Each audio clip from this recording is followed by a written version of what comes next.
Wow, 2 videos in 2 days. A lot to say. I haven't uploaded for 7 years, and all of a sudden I'm uploading twice in 2 days. This one is around, the whole Super Saiyan 4 is canon now thing, which is one of the stupidest arguments or stupidest things you can say.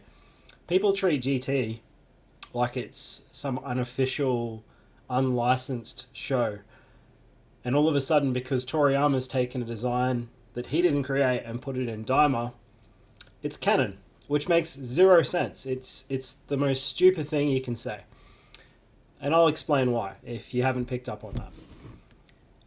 GT is a sequel to the anime. So in that regard, it's canon to the anime. It doesn't line up with Super because it takes a different route. There's no gods of destruction. All that sort of stuff. We know this. There's villains from the movies, such as Cooler, that appear. So you could argue that it's almost in the same timeline as the movies. It's still a sequel to Z, though. It doesn't have a manga counterpart. Now, Daima does not have a manga counterpart. It is an anime-only show. So all of a sudden, Toriyama taking something from GT and putting it in Daima does not make it canon. If you want to use the word canon, which I personally hate, I hate the word canon, Dragon Ball is Dragon Ball. Everything can be enjoyed as a part of Dragon Ball. You just have to understand that it's part of different realities and different continuities. What you have to understand is, taking something, putting it in Daima, does not make it canon to the show any more than having it in GT does. It just doesn't. The anime of Super, if you want to call that canon, it's still anime. It's not sequel to the original books.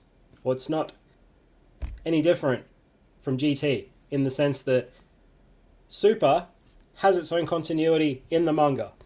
The manga differs from the anime. You probably get where I'm going with this. Dragon Ball Z has no sequel in manga form.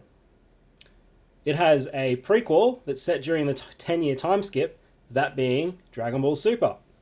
So that's set during Dragon Ball's original manga run time-wise. So the only word you can really use for canon would be the original Dragon Ball volumes of manga and Dragon Ball Super volumes of manga, if you want to get specific.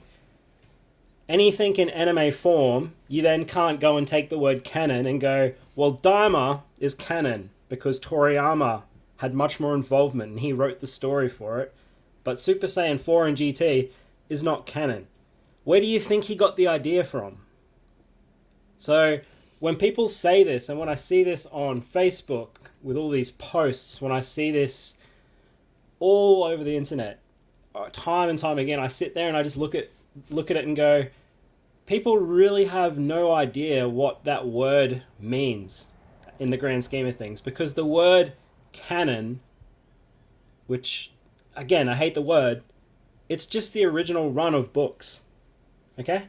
And then maybe Super, if you want to include that, because it's set during the 10-year time skip of Dragon Ball Z in book form. We know that the Dragon Ball Super anime and the Dragon Ball Super manga don't work side by side. They don't work together.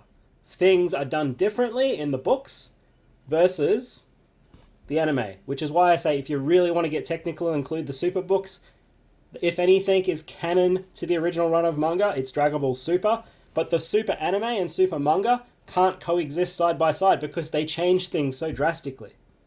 I don't need to give examples. If you read the books, watch the anime, you're going to see the difference and read the difference.